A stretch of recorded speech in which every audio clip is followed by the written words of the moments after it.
Now let's take a look at our first genre, which is the Samba Canção. And this name, Samba Canção, is a bit, what can I say? It's a bit perplexing because it's more of like a ballad type of style than a samba.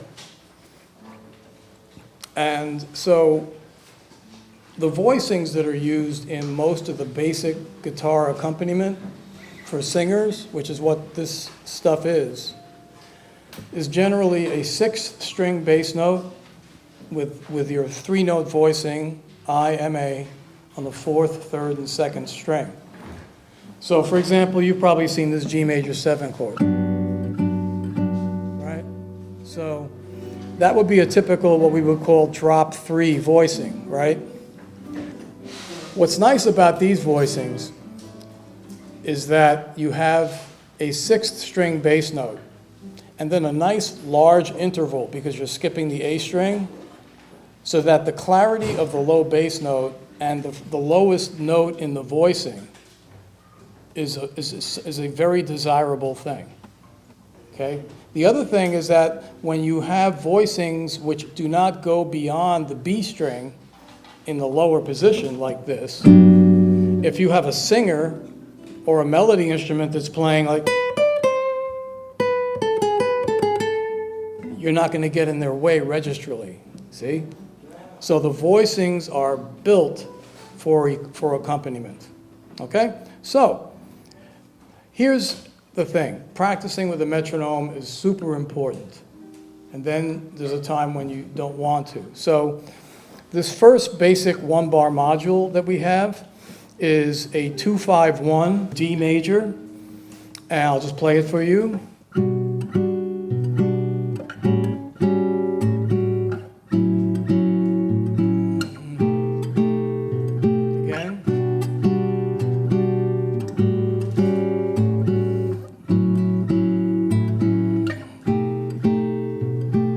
And I would say Samba Canção tempo is between like this, about there, and about here.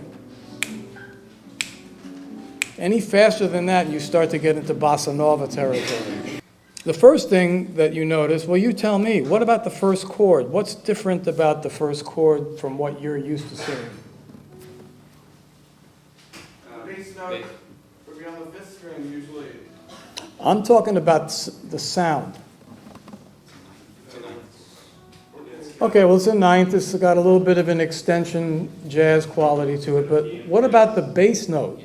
It's not the root. Right.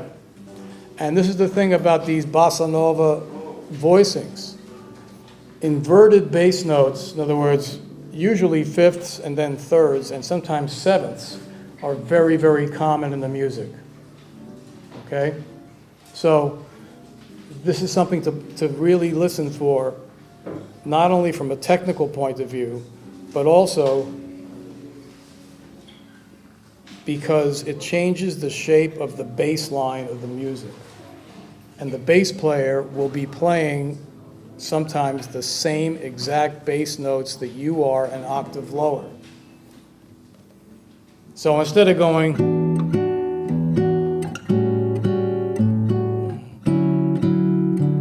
I'm playing all roots there, right? Right, that's very clear. But to have this,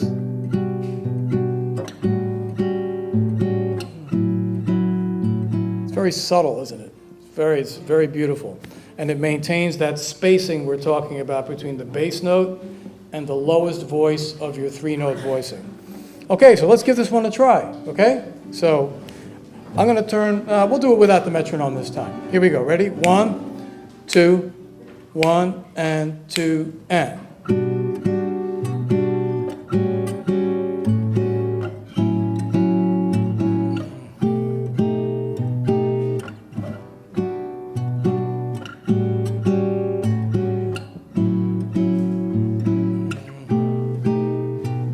Right. So this has a minimum of syncopation, right? Just a little bit of syncopation. As we get further and further along, you'll see that things get more and more syncopated.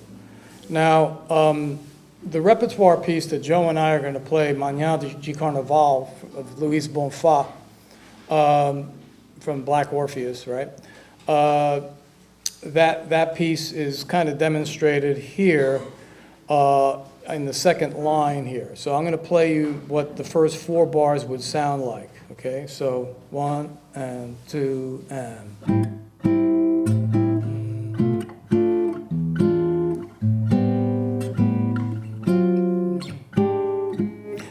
So what we're doing is we're changing things around a little bit from our original pattern. So the first 2 bars are like our original pattern. Right?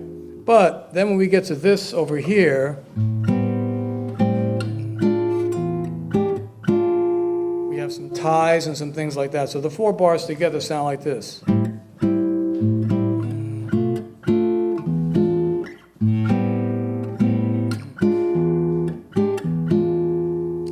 See already, even within the Samba Canção, the rhythmic variations are pretty cool. So Joe, why don't you come on up and we'll play Manhã de Carnaval. So what we're going to do is we're going to trade off melody and accompaniment. So you'll get to hear how different accompaniments can work with melodies. The other thing that I'm going to be doing is, in the process of phrasing melodies off of essentially a lead sheet, you don't want to sound like you're reading. You want to sound like you're interpreting the music.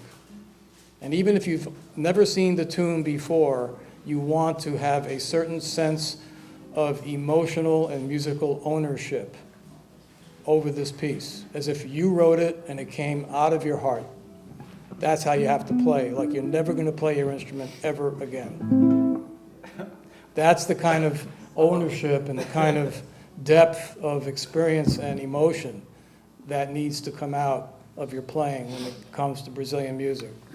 And I'll show you a piece after we play one. Okay, so here we go.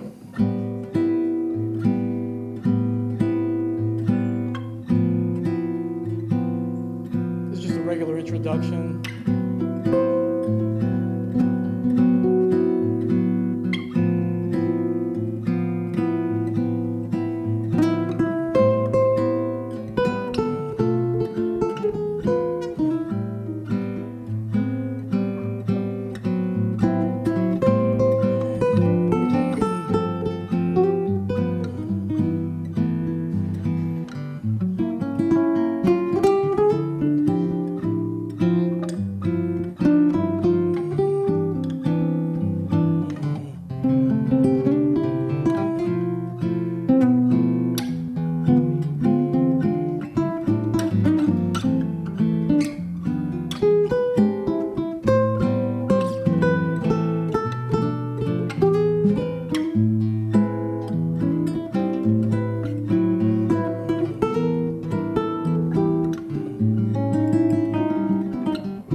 Yeah.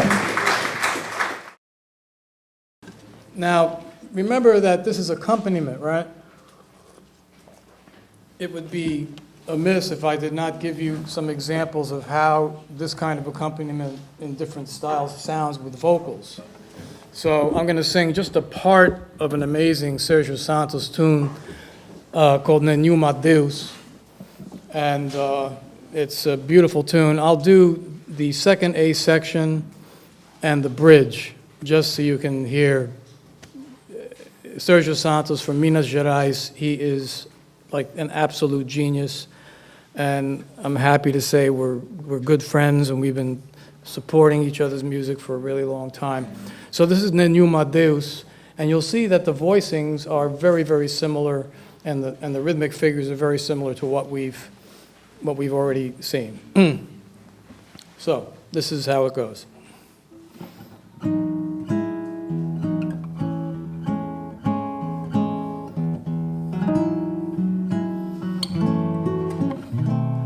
Nenhuma Deus vai roubar os sonhos meus, o prazer maior de amar e a alegria de viver. Nenhuma dor de separação de amor vai fazer do amor uma ilusão no coração.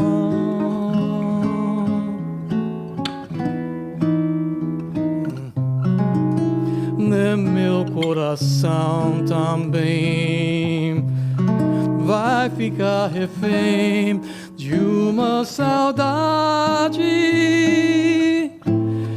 infelicidade quem o amor não quis.